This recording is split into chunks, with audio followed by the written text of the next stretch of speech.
17 اگست 1988 کی سپہر Pakistan air force کا C-130 طیارہ ہرکلیز پاک 1 فضا میں اڑان بھرتا ہے، لیکن پرواز کی کچھ ہی دیر بعد یہ طیارہ المناک حادثے کا شکار ہو جاتا ہے اور اس میں سوار تمام 31 افراد لقمہ اجل بن جاتے ہیں، جن میں اس وقت کے پاکستان کے صدر general Zia ul Haq, DGISI general Akhtar Abdul Rahman, chief of general staff of Pakistan army, امریکی سفیر آرنلڈ رافیل اور US military attache to Pakistan جاں بحق ہونے والے افراد میں شامل ہوتے ہیں۔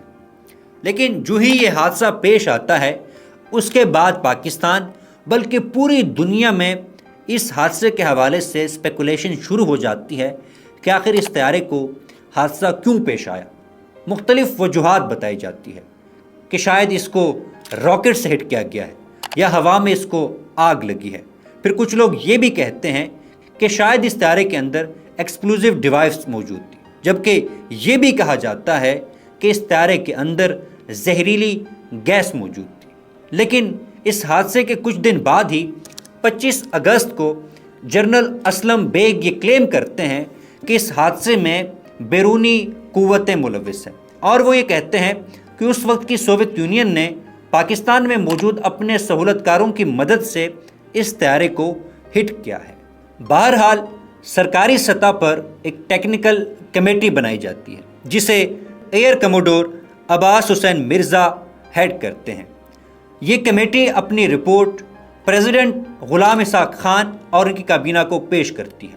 جس میں واضح طور پر یہ بتایا جاتا ہے کہ ہوا میں اس طیارے کو حادثہ پیش نہیں آیا اور نہ ہی آگ لگی ہے۔ اور وہ یہ کہتے ہیں کہ جب بریگیڈیئر وسام کی ڈیڈ باڈی کا پوسٹ مارٹم کیا گیا تو پتہ چلا کہ ان کی موت آگ لگنے سے پہلے ہی ہو چکی تھی، لہٰذا وہ اس کلیم کو رد کرتے ہیں۔ اسی طرح وہ ٹیکنیکل فالٹ کے کلیم کو بھی رد کرتے ہیں، کیونکہ وہ یہ رپورٹ میں کہتے ہیں کہ یہ طیارہ بڑا ایڈوانس طیارہ تھا، کیونکہ اس میں 2 انجنز کا استعمال کیا گیا تھا، اور یہ جب طیارہ ٹیک آف کر رہا تھا تو باقاعدہ اس کو چیک کیا گیا تھا، لہٰذا وہ ٹیکنیکل فالٹ کے آرگومنٹ کو بھی رد کرتے ہیں۔ لیکن یہ کمیٹی ڈیفرنٹ اور پہلو کو بھی سامنے لاتی ہے۔ جب ملبے کا کیمیکل انالیسس کیا گیا تو پتہ چلا کہ اس طیارے میں ایسے کیمیکلز موجود تھے جو کہ عمومی طور پر جہازوں یا طیاروں میں نہیں پائے جاتے، اور وہ زیادہ تر ایکسپلوزیو ڈیوائسز میں استعمال ہوتے ہیں۔ جب یہ انالیسس سامنے آیا تو اس سے شکوک و شبہات بہت زیادہ بڑھ جاتے ہیں، اور وہ اس حادثے کے ڈاٹس کو کنیکٹ کرنے کے لیے پائلٹس کی جو ٹاور کنٹرول سسٹم سے آخری گفتگو ہوتی ہے اس کو انالائز کرتے ہیں، اور پتہ چلتا ہے کہ جب پائلٹ آخری مرتبہ کنٹرول سسٹم سے بات کر رہے تھے تو ان کی آواز دھیمی پڑ رہی تھی، اور ایسے لگ رہا تھا کہ شاید وہ بے ہوش ہو رہے ہیں، جس سے وہ یہ نتیجہ اخذ کرتے ہیں کہ شاید اس طیارے میں زہریلی گیس ریلیز کی گئی تھی، جس کی وجہ سے پائلٹ بے ہوش ہو گیا تھا اور وہ طیارہ زمین پر گر کر تباہ ہو جاتا ہے۔ ساتھ میں یہ ٹیکنیکل کمیٹی یہ ریکمینڈ کرتی ہے کہ ایک پاورفل کمیٹی بنائی جائے تاکہ جو مین کلپریٹس ہیں ان کو ٹریس کیا جا سکے۔ اس کے علاوہ جو اعلیٰ سطح پر ایک کمیٹی بنائی گئی تھی اس نے 80 سے زائد لوگوں کو انویسٹیگیٹ کیا، حتیٰ کہ ایک صوبائی وزیر جو کہ بعد میں بہاولپور کے میئر بھی بنے تھے، ان کو بھی انویسٹیگیٹ کیا گیا۔ ان پر الزام یہ تھا کہ شاید ان پیٹیوں میں ایکسپلوزیو ڈیوائس یا زہریلی کیمیکلز موجود تو نہیں تھے۔ اس طرح کے بڑے حادثات میں امریکہ کے رول کو نظر انداز نہیں کیا جا سکتا، اور امریکہ نے 21 اگست کو 6 رکنی ٹیم بھی پاکستان میں بھیجی تھی، لیکن بعد میں امریکہ نے اس کیس کو پرسو کرنے میں کوئی انٹرسٹ شو نہیں کیا۔ لیکن اگر امریکہ کے رول کو دیکھا جائے تو اس حوالے سے آتھر جارج سرائل اپنی کتاب the dirty little secrets of Afghan war میں لکھتے ہیں کہ امریکہ اور پاکستان کے تعلقات پہلے بہت اچھے تھے۔ اب امریکہ نے پہلے انٹرسٹ شو کیا لیکن بعد میں بالکل پیچھے ہٹ گئے، اس کی وجہ سے بہت زیادہ شکوک و شبہات بڑھ گئے تھے کہ کہیں امریکہ کا تو اس میں رول نہیں تھا۔ اس حوالے سے جارج اسرائیل اپنی کتاب the dirty little secret of Afghan war میں لکھتے ہیں کہ ریگن ایڈمنسٹریشن اور جنرل ضیاء الحق کے تعلقات شروع میں بہت اچھے تھے، کیونکہ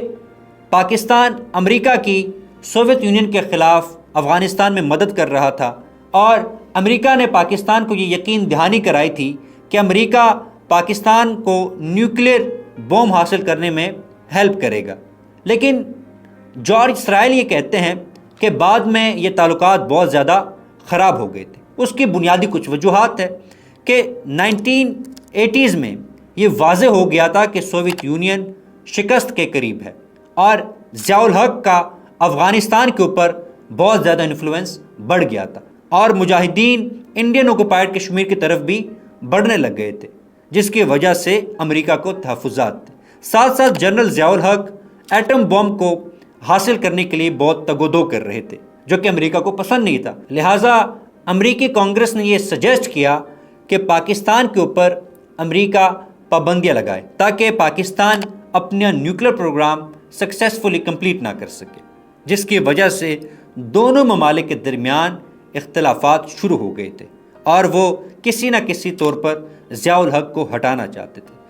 جنرل ضیاء الحق کے بیٹے اعجاز الحق کا یہ ماننا ہے کہ مجھے تھریٹ کیا گیا کہ آپ اس کیس کو پرسو نہ کریں۔ اسی طرح جو اس طیارے کے پائلٹ تھے ان کے والد کا بھی یہ ماننا ہے کہ میں نے اس حادثے میں ایک بیٹے کو کھویا ہے، اور مزید اس میں الجھ کر میں دوسرے بیٹے کو کھونا نہیں چاہتا۔ اس سے یہ لگتا ہے کہ شاید کہیں سے ان کے اوپر پریشر بڑھ رہا تھا کہ آپ اس کیس کو پرسو نہ کریں، اس میں آپ مداخلت نہ کریں۔ لہٰذا اس میں آپ امریکہ کے رول کو بھی اگنور نہیں کر سکتے، کیونکہ اگر آپ پاکستان کی ڈومیسٹک پالیٹکس کو بھی دیکھتے ہیں تو اس حادثے کے 2-3 سال بعد ہی بے نظیر بھٹو کی گورنمنٹ آتی ہے، اور یہ کسی سے ڈکی چھپی بات نہیں ہے کہ امریکہ کی فارن پالیسی ہمیشہ ہی پریگمیٹک رہی ہے۔ جب بھی امریکن انٹرسٹ کی بات آتی ہے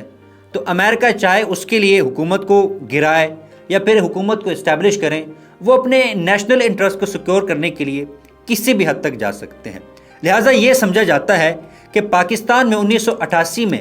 جو بے نظیر کی گورنمنٹ آئی تھی، اس میں شاید کسی نہ کسی حد تک یو ایس کا بڑا اہم رول تھا۔ مشاہد حسین صاحب بھی یہ کہتے ہیں کہ یو ایس نے پاکستان میں ڈائریکٹ بندے بھیجے تھے کہ بے نظیر گورنمنٹ کے علاوہ ہمیں پاکستان میں کسی اور کی گورنمنٹ ایکسیپٹیبل نہیں ہے۔ اسی طرح پھر جب آپ یو ایس کا رول دیکھتے ہیں تو جنرل درانی نے، جو کہ یو ایس کے بہت کلوز سمجھے جاتے ہیں، بے نظیر کی گورنمنٹ کو اسٹیبلش کرنے میں بڑا اہم رول پلے کیا تھا۔ اور یہ صرف 1988 میں نہیں ہوا تھا، بلکہ 2000 کے اوائل میں بے نظیر بھٹو اور اسٹیبلشمنٹ کے درمیان ڈیل ہی جنرل درانی نے ہی کروائی تھی۔ یہ جنرل درانی ہی تھے کہ جب 2007 میں وہ یو ایس میں بطور سفیر کام کر رہے تھے، انہوں نے مشرف اور بے نظیر کی ڈیل کروائی تھی، اور جب 2008 میں پیپلز پارٹی کی گورنمنٹ بنتی ہے تو جنرل درانی پاکستان کے 1 سال کے لیے نیشنل سیکیورٹی ایڈوائزر بھی بنتے ہیں۔ لہٰذا جنرل درانی اور امریکہ کے رول کو بھی آپ کسی طور پر رد نہیں کر سکتے۔ اس کے علاوہ اس حادثے کے بعد اسٹیبلشمنٹ کے کچھ لوگوں کے اوپر بھی کافی زیادہ سوالات اٹھے تھے کہ کہیں نہ کہیں ان پاورفل لوگوں نے اس حادثے میں رول پلے کیا تھا۔ اس کے ساتھ ساتھ یہ بھی کہا جاتا ہے کہ جنرل ضیاء الحق اور جنرل اسلم بے کے درمیان بھی اس وقت شدید قسم کے اختلافات تھے، اور پھر بعد میں نواز شریف کی گورنمنٹ میں ایک کمیشن بنتا ہے، شفیع الرحمان کمیشن، تاکہ اس حادثے کی تحقیقات کی جائے۔ لیکن یہ کہا جاتا ہے کہ اس کمیشن کو اسٹیبلشمنٹ کی طرف سے ایز سچ سپورٹ نہیں ملی۔ حیرانگی کی بات یہ ہے کہ اس حادثے کے بعد جو گورنمنٹ بنتی ہے وہ اس حادثے کو مکمل طور پر نظر انداز کر دیتی ہے۔ اس حادثے کی نہ تحقیقات ہوتی ہے اور نہ ہی کوئی رپورٹ پیش کی جاتی ہے، جبکہ اس کے بعد جو گورنمنٹ آتی ہے، یعنی نواز شریف صاحب کی جو گورنمنٹ آتی ہے، اس 1991 میں ایک کمیشن بنایا جاتا ہے جسے شفیع الرحمان کمیشن کہا جاتا ہے۔ وہ کمیشن تحقیقات کرتا ہے، لیکن بدقسمتی سے جس طرح پاکستان میں ماضی میں بہت سارے کمیشنز بنے ہیں اور آج تک بنائے جا رہے ہیں، لیکن آج تک ان کی رپورٹس کو پبلک نہیں کیا گیا ہے۔